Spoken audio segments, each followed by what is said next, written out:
Salut à tous, dans cette vidéo je vais vous filmer l'une de mes séances fractionnées de la semaine en préparation pour le semi-marathon de Boulogne-Billancourt. La séance que je vais faire aujourd'hui, ça va être 10 x 400 mètres aux alentours de l'heure 10 km.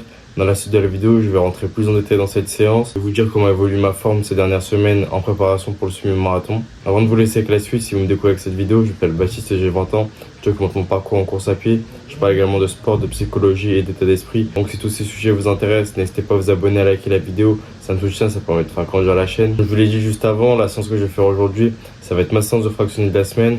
En général, au niveau du volume que je fais et de l'organisation d'entraînement, je fais aux alentours de 4 à 5 séances en endurance fondamentale facile afin d'accumuler énormément de volume. Et le reste, je fais une séance de fractionné que je vais vous présenter aujourd'hui et une sortie longue avec du travail à l'heure spécifique semi-marathon et où je vais également travailler au seuil. Et l'idée, c'est de ne pas faire trop de qualité, mais d'en faire suffisamment pour progresser sans se blesser. C'est quand même un grand changement par rapport à la façon dont je m'entraînais avant, parce qu'avant, je faisais juste 3 entraînements par semaine avec 3 séances où j'incluais des périodes de qualité. Et je pense que c'est pour ça que j'ai atteint un certain niveau où je plafonnais et où j'arrivais pas à progresser. Et au final, où j'avais de plus en plus de blessures et de difficultés à me donner au maximum à l'entraînement. Donc c'est pour ça que là, j'ai vraiment voulu changer et tester une nouvelle organisation. Au fil des semaines, j'ai de très bons ressentis. Je prends vraiment beaucoup de plaisir à m'entraîner beaucoup plus. En soi, c'est ça qui me faisait un peu peur avant de changer mon organisation d'entraînement. Je me demandais si j'allais prendre du plaisir surtout. Parce qu'avant tout, je fais du sport pour prendre du plaisir, pour prendre soin de ma santé, prendre soin de moi. Et donc là, de voir que je prends du plaisir en ayant augmenté ces entraînements-là, ça me motive encore plus à me donner au maximum dans mes entraînements pour réaliser la meilleure performance possible le jour J. Pour entrer un peu plus en détail sur la séance que je vais faire aujourd'hui, comme je vous ai dit, c'était 10 x 400 mètres.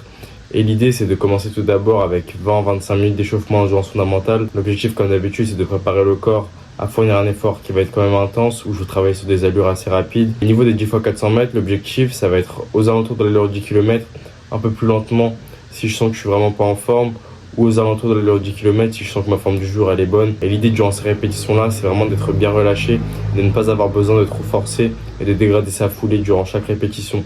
L'objectif, oui, c'est de travailler à des allures intenses, mais sentir que l'on ne se donne pas non plus à 110% et de pouvoir réaliser chaque répétition de manière qualitative. Et entre chaque répétition de 400 mètres, je vais prendre 1 minute de récupération en endurance fondamentale facile afin de pouvoir repartir un peu frais pour chaque répétition. Et pour terminer, je vais faire entre 15 et 20 minutes de retour au calme. Ça va me permettre de faire un peu plus de volume et de bien terminer la séance sans douleur en faisant redescendre la température du corps. Comme c'est récent que je vais augmenter mon volume, là aujourd'hui je vais seulement faire 10 x 400 mètres.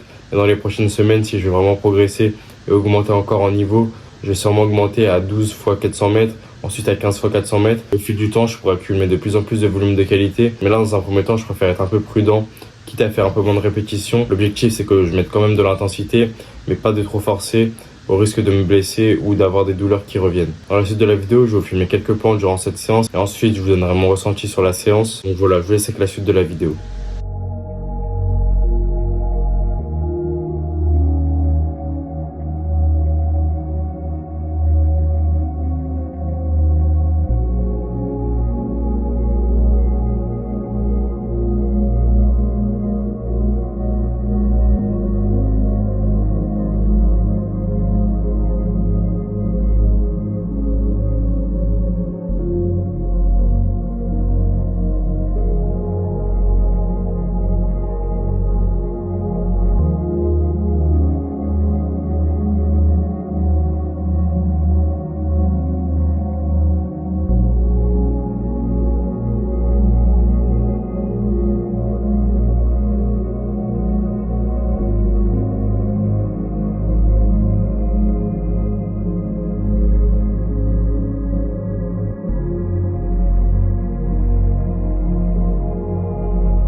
pour revenir sur la séance, comme je vous l'ai dit, j'ai fait 10 fois 400 mètres et j'ai vraiment bien réussi à faire dérouler ma foulée et à travailler sur des allures assez rapides. Au total, il me semble que j'ai fait aux alentours de 16 km avec l'échauffement, le retour au calme et la partie de qualité. Donc ça fait quand même un bon volume sans devoir trop forcer. Parce que comme je vous l'ai dit, durant ce type de séance-là, oui, c'est important de travailler sur des allures assez intenses. Ici, ça devient trop difficile de tenir les allures que l'on s'était fixées au départ. Faut pas hésiter à baisser un peu le rythme pour travailler dans la bonne zone d'entraînement et faire un vrai travail spécifique. Donc je suis quand même content parce que je sens au fil des semaines, avec l'accumulation du volume, que je progresse bien, que je deviens de plus en plus à l'aise. Malgré le fait que je cours environ 100 km par semaine, je sens que j'arrive quand même à être performant à l'entraînement et que mes muscles ils récupèrent plutôt bien, donc ça envisage que du bon pour la suite. Et ça fait du bien de faire ce type de séance-là de temps en temps dans la semaine où on veut inclure des allures un peu plus rapides, parce que même si c'est plus difficile mentalement et parfois même physiquement, le fait d'avoir des variations d'allure, c'est beaucoup plus stimulant et je trouve qu'on prend beaucoup plus de plaisir, parce que parfois faire des courses juste en endurance fondamentale, ça peut être un peu redondant, et comme c'est des allures qui sont pas très difficiles et qu'on peut tenir assez longtemps, au final parfois on prend pas beaucoup de plaisir et on se demande un peu pourquoi on fait tout ça. Donc là, le fait de faire des séances où on va beaucoup plus se donner et se dépenser, même si c'est plus dur physiquement, je trouve que c'est toujours mieux. Et c'est au final ces séances-là qui nous font vraiment progresser sur le long terme. Donc j'espère que ce type de vidéo, ça vous plaît lorsque je montre un peu ma préparation pour le semi-marathon de Boulogne-Billancourt. Sur ma chaîne YouTube, je fais énormément de vidéos où je documente ma préparation, où je donne des conseils pour progresser sur 10 km et sur ce semi-marathon. Donc si ça vous intéresse, n'hésitez pas à aller les regarder. Je vous remercie sincèrement d'avoir regardé la vidéo jusqu'au bout. N'hésitez pas à vous abonner, à liker pour me soutenir. Et prenez soin de vous. On se revoit très vite.